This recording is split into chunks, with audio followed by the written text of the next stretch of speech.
Hey guys, welcome back to another AspieWorld podcast episode. These are awesome, and I love putting these out every single day. You guys are awesome, and I know there's a few of you are listening right now who haven't subscribed, so make sure you subscribe on your podcasting subscription software, whatever it is you're listening to me. If it's on, Spotify or the Apple Podcast, make sure you subscribe because I can see you, but you ain't subscribed. And also, if you're watching, howdy on the YouTubes. What's going on? If you join this kind of stuff. There's long-form podcast interviews, and make sure to hit the subscribe button to see more of these. What is going on, guys? Today, I am joined with a guest I spoke to briefly. We had like an introduction briefly a couple of weeks ago, I think, or maybe a week ago. Sam Young, really interesting guy, doing a lot of interesting things in the areas of community and autism and young people and whatever.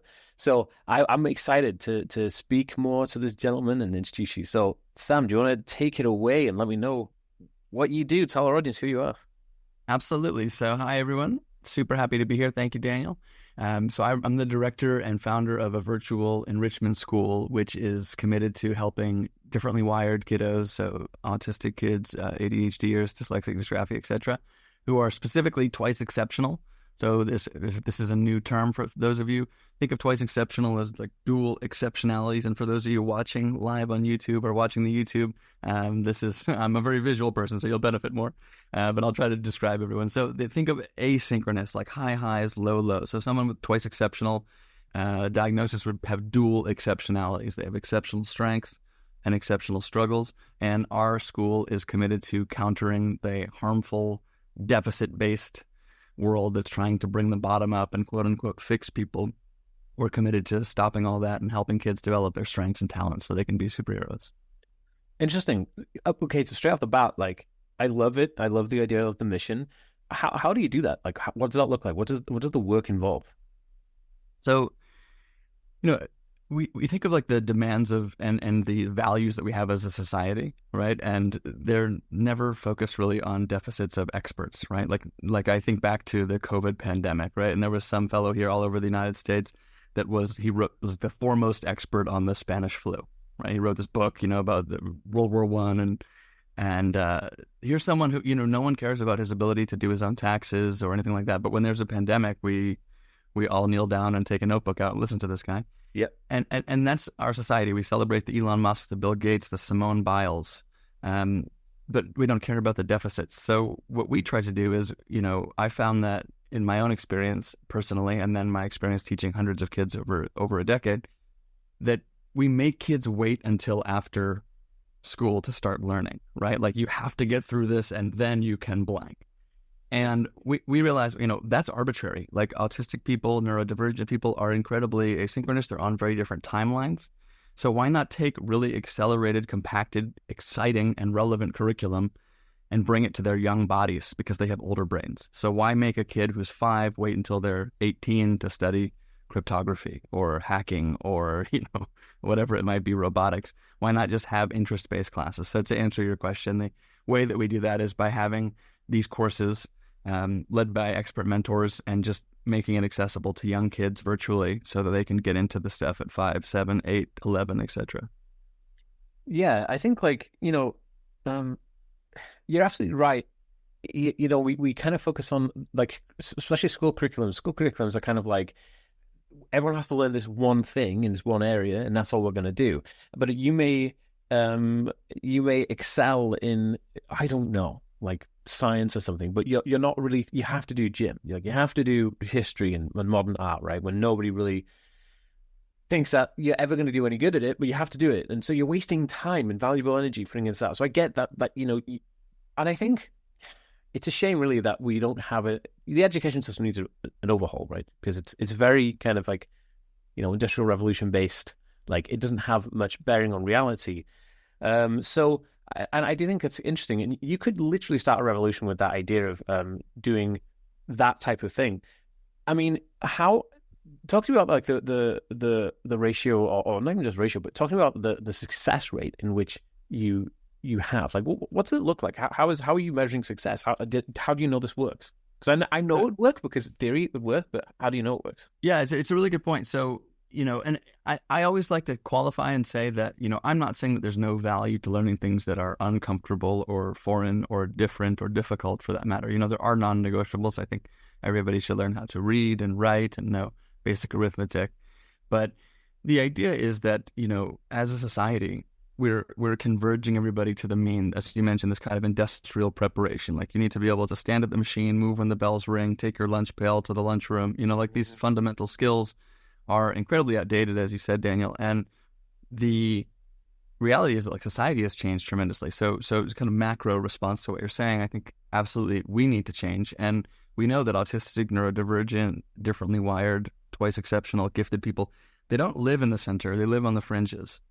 And as a society, we celebrate fringe people. I get all the examples I gave before of Elon Musk, Bill Gates, all these people, right? Like, we're not celebrating mediocre, I'm good at everything, I'm a jack of all trades people. We're celebrating experts. We're dreaming of experts.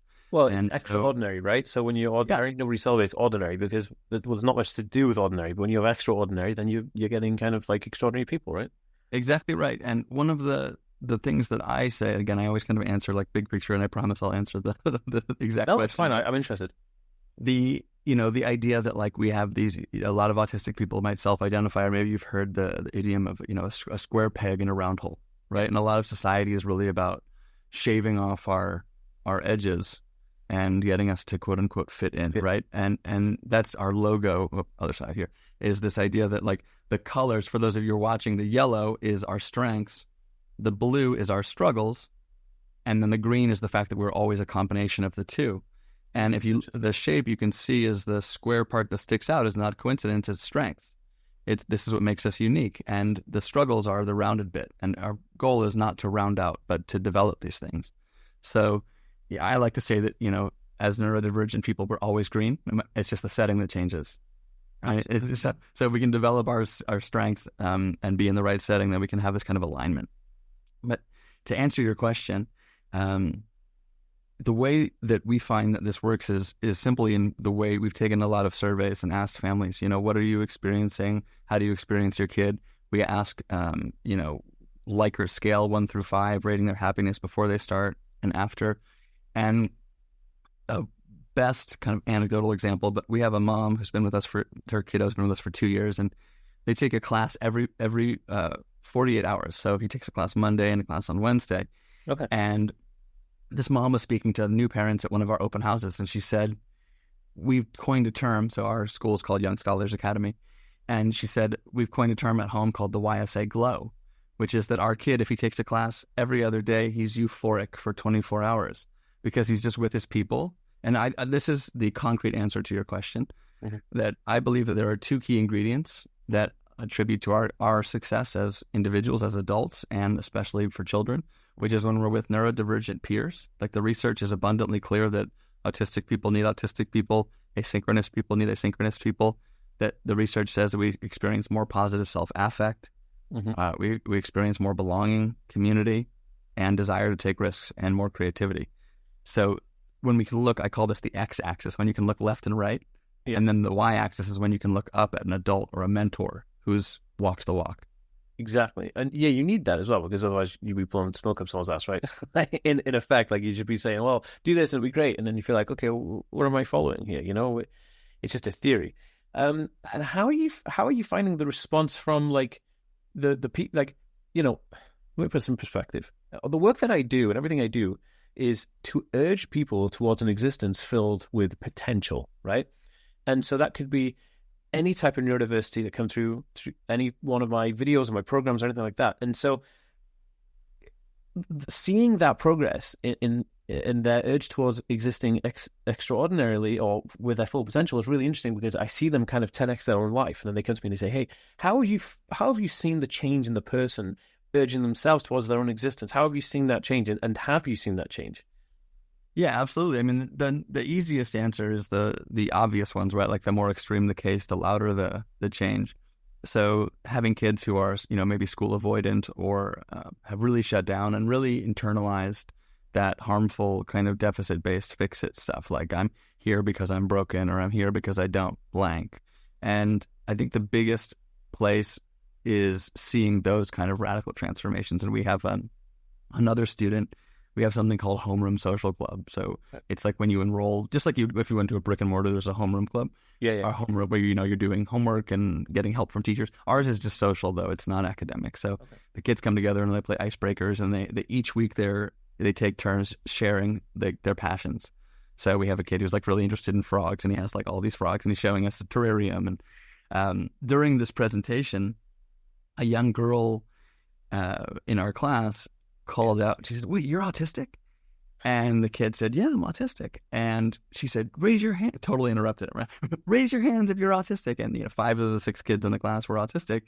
And there's just this moment of like, holy cow! Like this thing that I was like, exactly, something that was being masked, or something that was embarrassing, or something that was difficult in other places is now like the glue that keeps the kids together here. And so I find that the combination of the kids being able to talk openly about the things that they're maybe struggling with and sharing, and also just kind of bumping around in the dark into each other and seeing that there's a bunch of like-minded people makes them feel really, really good. Yeah, it makes you feel connected, right? Seen, heard, and everything in between. What kind of challenges have you come across that you probably didn't? Okay, because this is the reason why. And challenges are great, right? Because the one other word for challenge is problems. And I have this ethos of like when you're moving towards a goal, a direction, a way that you know that you're moving towards the right way is because you're creating new problems all the time. It comes from an old Buddhist philosophy. A guy who has 10 friends has 10 problems, but a guy who has no friends has no problems. But what's a life with no friends, right? And so if you're moving still, you're not having any problems, but you stood still, right? So you're moving towards a goal, and there's new problems coming all the time. So every time I know that I'm doing something, I'm committing, I'm taking action, new problem, great, let's move. We're in the right direction. What new problems have you come across that make you realize that you're moving in the right direction? This is a good question. I mean, there are, I don't sleep enough. There are a lot. Anytime you create, community, there are a million and one things. Who are we as an institution? What do we stand for? What don't we stand for? How uniform should we be? So we are 4 years old. And I started Young Scholars Academy during the pandemic as kind of a brainchild that I had. And there are a million and one things that come up all the time. Should we be an accredited school that gets approved by the state, and therefore we can issue, school credit so kids can get work credit for the work they're doing? Yeah. Do we stay with the original intention of being a pure place of no grades, none of that? You're just here to learn with experts and like-minded friends. So there's kind of macro thoughts like that, like who are we and what's our purpose? And then there's micro stuff, how can we make the kids more connected? Should we have a Discord? What are the pros and cons of that? Is there harms to kids communicating when we're closed? And, what's our liability and responsibility protecting youngsters? All kinds of things come up every single day. But I think at the crux of it, it's like, how can we create a uniform program that really, as you said, like helps kids 10x, but also like 10x is the value that we give. How can we make people feel like they are so freaking supported, that they are getting so much love, and they are just having like radical transformations at home and in class? It's really interesting because you have that argument, don't you? Like, this is another thing. Like, I run my own programs, and I do coaching with people one-on-one. And everyone's like saying like, "Oh, are you accredited? Are you this?" And I say, look, for a start, right? I have a science degree in chemistry, and I also have a level 2 degree in a qualification in counseling, right? Psychocounseling or psychotherapy. So regardless, like I have qualifications, I'm qualified enough to do what I want to do.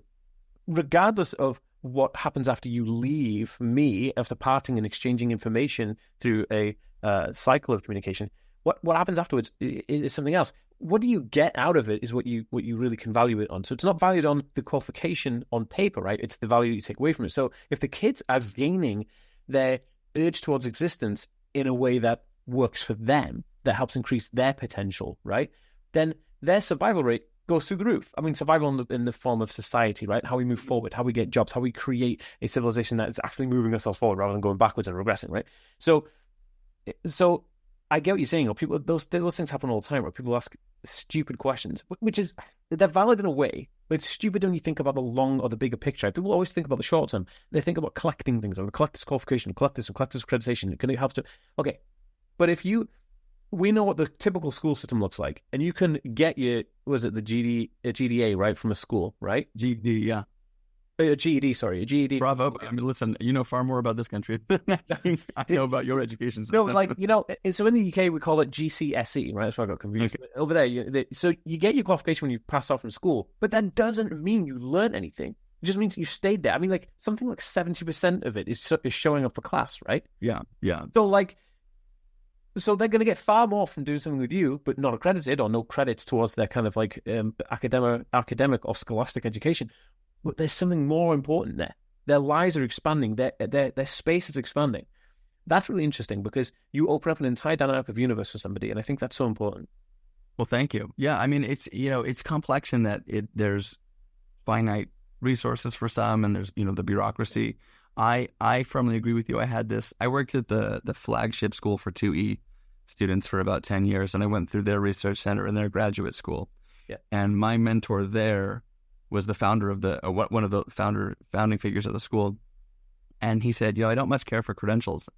And he said, what worth, if we're outside the system causing a revolution, yeah, what's a piece of paper from inside the system mean to me? Exactly. Because I'm trying to overhaul that. So I don't care if they rubber stamp something, right? 100%, dude. And the, whatever you want to call it, the matrix, the system, whatever it is. And it is there. It's set up, we set up a long time ago to prop up a certain proportion of society which doesn't hold value anymore. And it's somewhat archaic, right? That system is archaic. And you have to build outside of that system. And it's kind of similar to my big goal with my channel, right? People always say to me, like, what's a big goal? You want to be a YouTuber, or you want to be the biggest? Like, I don't want to be the biggest anything, right? What I want to do is I want to change the world. How do I want to change the world? I want to change the American healthcare system to make it free at the point of use and open up my own clinics. People say, it'll never happen because, the insurance companies own it. Like, I'm not bothered about those people. They can have their very pricey clinics. I'm going to turn over billions and trillions, and I'm going to use that money. I'm going to open clinics, and I'm going to fund those clinics. So, that's outside of the system. You can have an external or third-party intra-economy, that runs simultaneously. And what you end up having is the ability to elect officials outside of a system that has told you that a two-party system, and that's all it is. So it's very interesting, and I love that. It's a revolution. It's an intellectual revolution of social economic ideals, or what do they call them? Statures. It's you're building something outside of this framework that's been said. This is it. It's the only way, and it's not the only way. We're humans. We built this in the first place.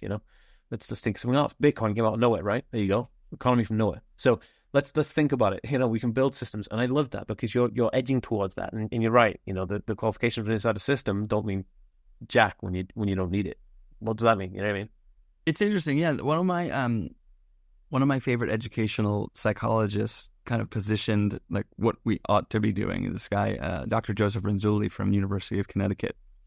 And he talks about, because it's easy for us to sit here and say, the system's broken. Reality is, if you look at the grand scheme of American history, it's actually done quite a great deal of good in the past, in that it sort of created a general level of education. It did take a lot of people from, lower socioeconomic status and gave them the ability to access higher levels, higher rungs of society. So it definitely served a purpose. And as you say, it's outdated. I had this conversation recently. I was doing a talk over the weekend about how we've gone from this kind of industrial era to this sort of intellectual era. And now we're entering kind of a quandary era where we're really interfacing and building this like symbiotic relationship with AI, where it's less about necessarily just like what you know and what you can do, but how you can interface. A system. Yeah. Yeah. And, Joseph Renzulli said that when we talk about like giftedness and rigor and schooling, it really brings two things to the fold. One, he has this kind of 3-ring diagram. It's kind of like a Venn diagram. It's called the 3 clusters. And he says that, students are not gifted or not gifted, but he says that, students can have gifted behaviors, and that our job as educators is talent development. So if anyone's listening and you look up Dr. Joseph Renzulli 3-ring model, the idea is, and this is really one of the frameworks for our school, it's that we intersect these 3 spheres, that we have people who have above average ability, which we would call already giftedness, but he's unpacking that a bit further, and he's saying that we see giftedness as a behavior when above average ability meets task commitment, and that's for autistic people and ADHDers, we might call that like the flow state or being in the zone or losing track of time or your zone of genius. When you have above average ability intersecting with your task commitment and intersecting with, and this is the part that school misses altogether, creativity. And when these three spheres combine, we can see people sort of self-actualize. We can see them put their best foot forward. We can see them demonstrate these gifted behaviors. And Renzulli says that that is the goal of education, of gifted education. And that's really like the framework for what we're trying to do. It doesn't have to be like, damn the system, it's broken, we're going to build our own. It definitely is that. And I'm definitely trying to do that. But I think that's something that's really actionable. Yes, thank you. So this is so anybody listening, I've just pulled up the screenshot between the task, commitment, the intelligence, creativity, which give you this kind of like Venn diagram crossover of gifted behavior, right?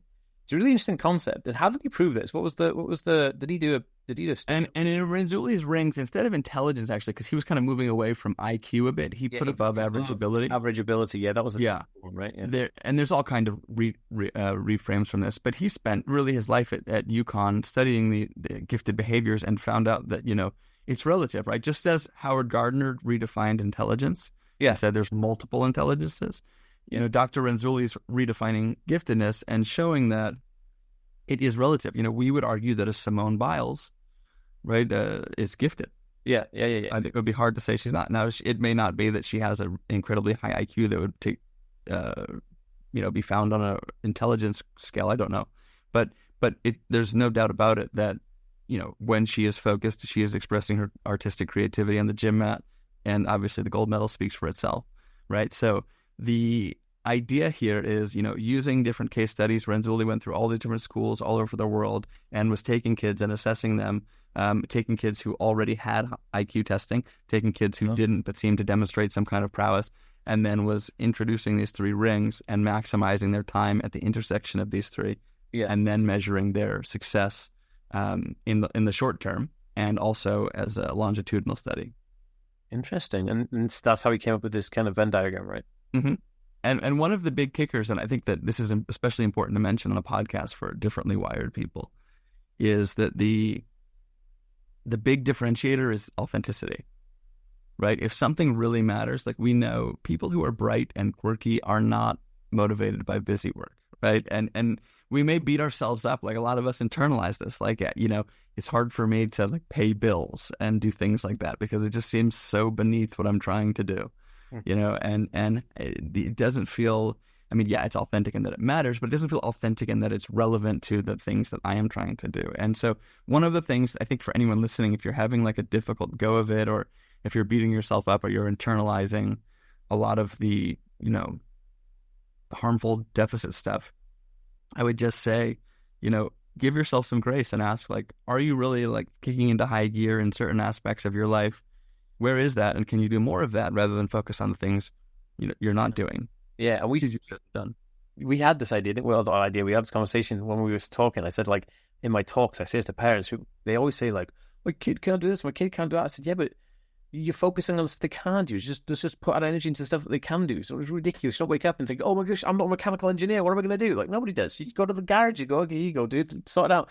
You know what I mean? Like, everybody has a place in society. And like the way I see it, I feel like God has a gift for everyone, right? Everyone has is their place in society, and that's how it works. So if we move as a thing together and have our place and the things we're good at, right? Then we move together. Like, that's why we go to the greengrocers to get our groceries, or we go to like the butcher or whatever to get our meat, because you don't know how to do those things, but you run their websites, right? So they come to you. And so that's how it works. That's why we're an intricate, like our own kind of organelle in a way, right? We're this kind of like cell that needs to work together. And you're right. And we forget that. We forget it all. I think it's important. And again, it's, no one's a bigger critic of you than you, right? And we internalize these things because that's where attention is focused. I mean, if you're in a classroom with 40 kids, or, you're growing up, and it's the nail that sticks out gets hammered down, right? It's the biggest problem. Japanese proverb, right?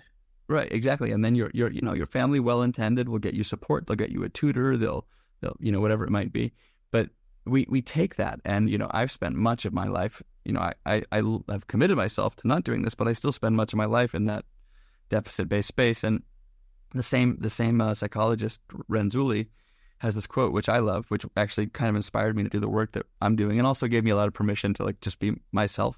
He said in this interview at University of Connecticut, he said, nobody cares about Einstein's ability to paint or Picasso's ability to do complex science and math. So why are we so obsessed with everyone being good at everything? Exactly, right? And we've got our own, yeah. Took me back, it's so true. So why are we working on being well-rounded? And the places that I'm kicking my own butt and beating myself up, it's like, there's no need. The things I'm not good at, but what about what I am good at? Yeah, exactly, right? Because like, and that's, it's so funny when we lose ourselves in it, because society gives us all these kind of fake ass ideas that like, oh, you have to be good at all these things. And again, this whole archaic model of school, right? Like, you have to be good at cookery, design technology, home ec, all this kind of garbage, when actually, maybe you're not. Maybe you're never going to be cut out to be a chef. Maybe you're going to have to eat at Zanzibar or hire a chef, or maybe, your next door neighbor is going to cook you meals every day. You don't know. There's Uber Eats now for a reason, right? You know what I mean? Like, how many times, it's so like, good, healthy food's easy. You just pick up your phone and order it. So people have created ways in which those things don't have to be a life survival technique, because maybe you're not going to be good at it, and I think that's so important, because like we pour so much pressure onto those things. It's like, it's just nuts. It's crazy, right? It is tough. And again, I think that we spend a tremendous amount of time there because our attention was trained there. And then we just hold on to that, and it's hard to let go, because these are like crystallizing memories from when we're young about I'm not good at blank, and then we kind of manifest these things and we struggle with them throughout. Another thing that I really like to mention, especially for people who are neurodivergent and younger, right, is I don't know, Daniel, if you ever talk about executive function skills and all the time. Yeah, I think it's so important to delineate, because I talk about giving permission, right? Like, I got a tremendous amount of permission when Dr. Renzulli said, no one cares about people's deficits, right? Wow, that's me. I wrote a TEDx talk about it that I did about Superman not getting over his kryptonite allergy, but just focusing on saving people's lives, right? Because that's, at the end of the day, like, imagine the whole story of Superman just trying to get over his one deficit, right? It's like a terrible story. But Superman's super because he focuses on helping people with his strengths. Yeah. Another thing that was really eye-opening for me is this understanding that I was able to separate intelligence and strength and executive function skills, and realizing that there's like knowing and then there's doing, and just because I know and don't do doesn't mean there's something wrong. It just means that there's something that I might need to help get things done. Yeah, exactly. There's so many there's so many things in there, I mean, we can go on for hours about like how that works, but I think it's so important to reiterate those things. And a lot of people, and give people grace, right? Like people are always trying too hard to trying to prove something, right? And I think it all comes back to something that Gary Vaynerchuk said that always hit me. He said, like, people will go in debt and then work a job they hate to buy a car to impress people they don't even like.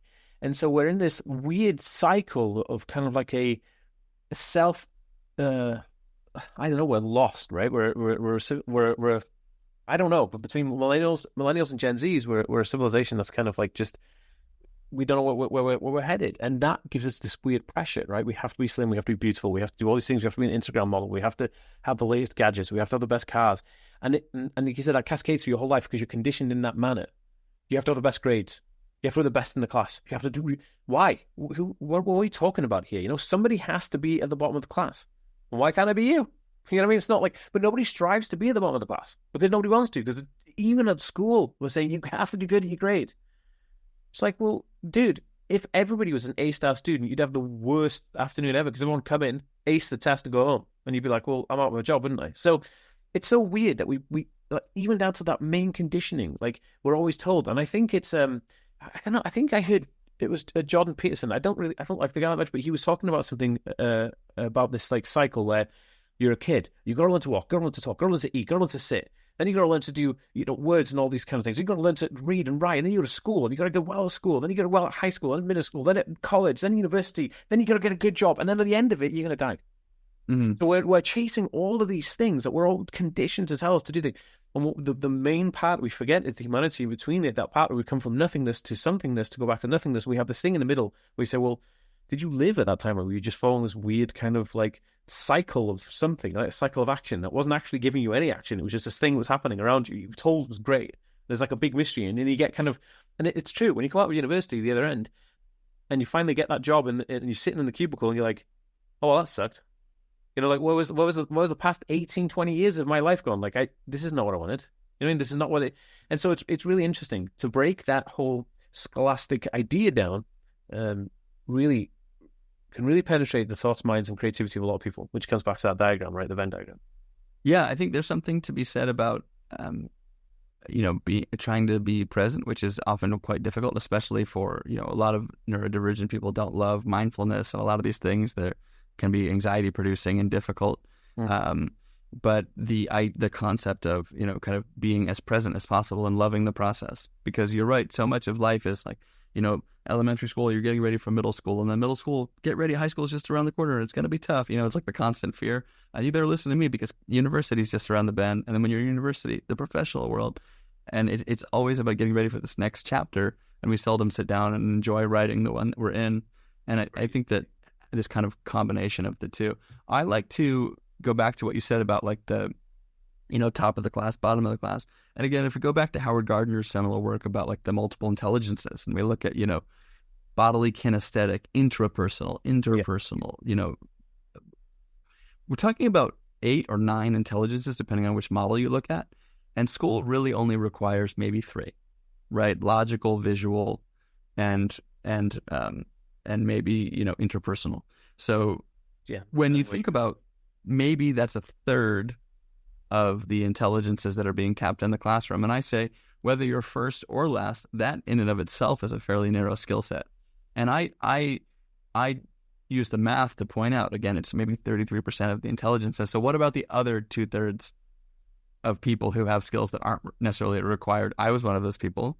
Exactly. My strengths were not manifesting in the classroom, they were outside. So I say, I think a good goal, I think this is exactly aligned with what you're saying, Daniel, is as a society, we're not trying to paint on a canvas and mix and melange all the colors. We're trying to create a mosaic, right? We want to have our own uniform identity where each of us can, you can zoom in and look at the little tile and tell it's unique and beautiful. And then as we zoom out, it's part of a bigger, broader piece of art that has its own unique elements, but also a collective beauty as well. 100%, dude. And that was a really good way to end this segment. And yeah, I love it. I love the work you're doing. I think that it's important. And I think it's important to challenge concepts and ideas and constructs that we deem as being kind of crystal and just set in stone when it, we all know that like diamonds will turn to something else, So with that, how can people learn more about you and what you're doing? And if they want to check it out, where do they go?